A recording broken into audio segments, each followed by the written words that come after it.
again, as you turn the corner, you see this large crowd gathering on the street. There's all sorts of races, halflings, half-orcs, humans.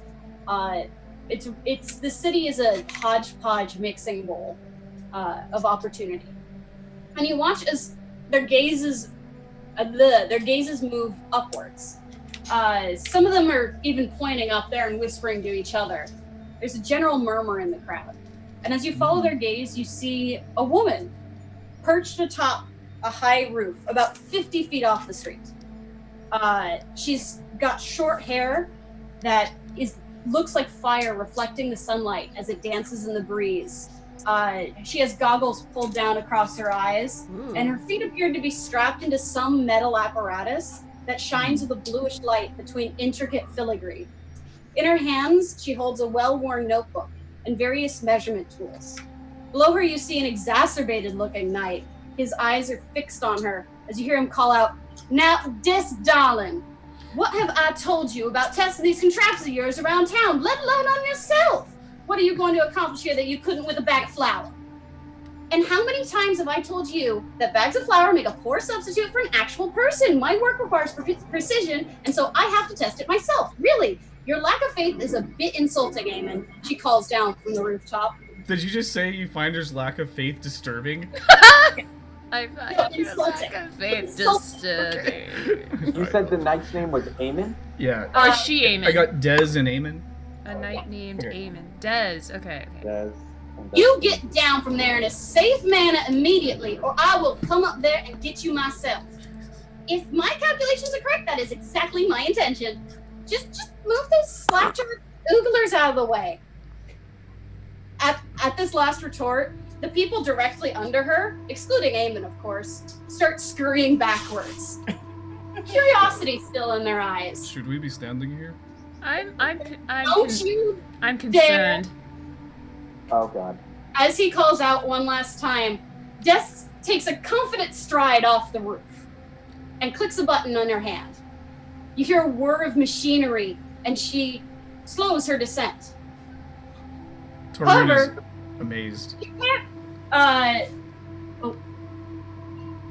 However, the light fizzles out a second later, and she begins to plummet 50 feet to the ground. I sprint full dash to go and catch her. Are you gonna go save No, her? no, or no, what? no. So Torun's already because he's all about the mechanical shit. Yep. I would like to do a Goliath sprint towards the situation. Yeah, I was gonna say Goliath I am With a dash, I get to 7. I am going to bulldoze through the crowd. Okay, so Torun and Ashtar burst through the crowd, arms up, trying to catch her from 50 feet up. Ashtar, Anyone else? do you just want to follow I'm gonna in my jump wake? off your back. That's my plan. I was gonna say, do you want to just follow in my wake? Because I'm just Yeah, throwing I'm people gonna out of run the way. behind you, and then I'm probably just gonna because I'm very dexterous, hop and catch. Yeah, flying so I could get dash 100 you could at least get to her. So as you guys are running forward, you hear this as Jackal, with his own mechanical apparatuses, flies forward and up into the air. I need you to make a Oh. make a athletics check to grab her and pull her. Okay. And DM, Torun is willing to use far step. Okay. If that will help at all. You're able to get underneath where this is going. Okay. Right as his hand grabs onto her. 13. That was not the best. Is it athletics? She's small. She doesn't weigh very much. You grab on, and there's a moment where you feel yourself start to slip off of your apparatus, and you hold on. And now the two of you feel your arms kind of stretching as you slowly descend onto. Oh. And she lands on the side. Just. Oh, thanks. So Jackal got there I grab first. her notebook out of her hands and write in very big writing, "Does not work. Can't support human body." Good effort. She reaches over to give me a hat. She I was takes just it, helping out with you. starts scrabbling notes like circles did not work. Starts like, maybe what I'm missing is, I mean, thank you. What is? And she kind of just starts muttering to herself as you see Eamon with his hands over his face. Oh. I'm gonna look at it. Is Eamon dressed in like a city knight's guard, or is he just like a private hire? So those of you who have been here for a while would recognize him, his garb, as kind of the city guard. So he has a bit more finery to his robes. In general, he has this kind of turban-like shawl around his head, long sweeping red cloak, scimitar at his side. You can see the gleam of some metallic armor underneath. But very turn to Eamon and ask if it's normally the city guard's like policy to allow attempted suicide attempts off buildings. Whoa. This isn't the Apple Store in China. I wouldn't say that it was suicide. Demonetized. So, activities tend to keep it Worth it. Right. I thank you for stepping in there, by the way. Guys, we're banned on Twitch now. Yes. Ding. And that was a good run, guys. We really got a lot of fans. So we got Apple and China against us. So just to be clear, so Jackal saved her. What were Ashtar and Torun able? Like, how do we all end up? So I want to just walk up alongside of Toru and just look over. Like, it would seem your chivalrous efforts were a bit outdone. And just sort of saunter off a little bit. What a dick.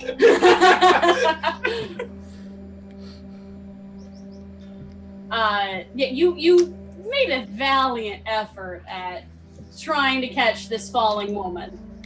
You were not needed, it turns out, but you kind of helped them end up on the ground without falling on their asses.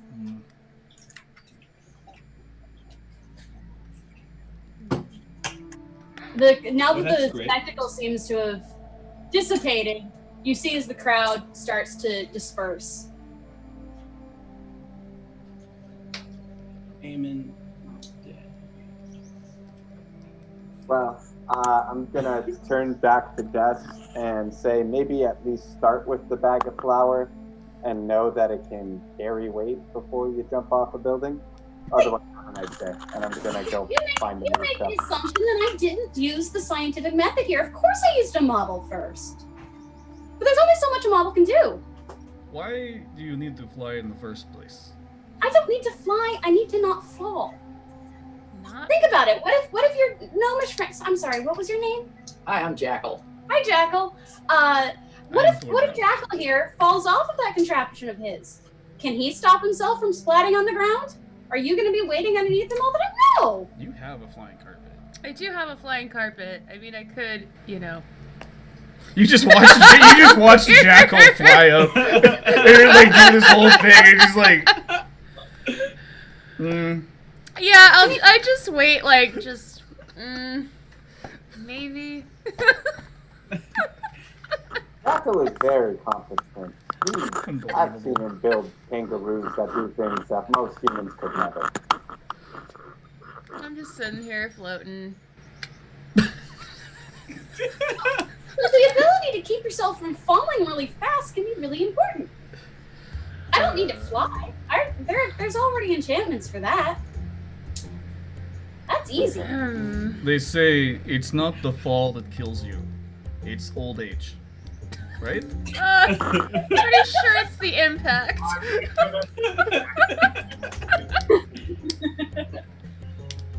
Yeah, good job, flying. It's falling with style. I think that's what she's saying. Right? So, your contraption or hers? Stylized falling. Look, and you see now that she's at level with you guys, it's a very intricately made pair of boots. There's blue kind of piping going around it, some of which is glowing, some of which is not. and you actually watch as you guys are talking. Suddenly, there's another whir, and they start to vibrate again. Oh, well, now they work. Apparently, I just need to work on consistency. Do you want to test again? I can fly you back up there. Can we? Yeah. That would be awesome. Yeah, why not? All right, let's go. I'm gonna walk away and go straight to the meat shop. At this Yeah, point. she's making me need more mead. Like, stat. I need a pastry. Are you saying you Stack. got I don't know if I actually introduced myself though. I'm Des. I run the Shard. Yes? Okay. Cool. We were actually just heading there. Really? What? What a crazy random happenstance. I mean, I was intrigued before, but now, hello, this looks fantastic.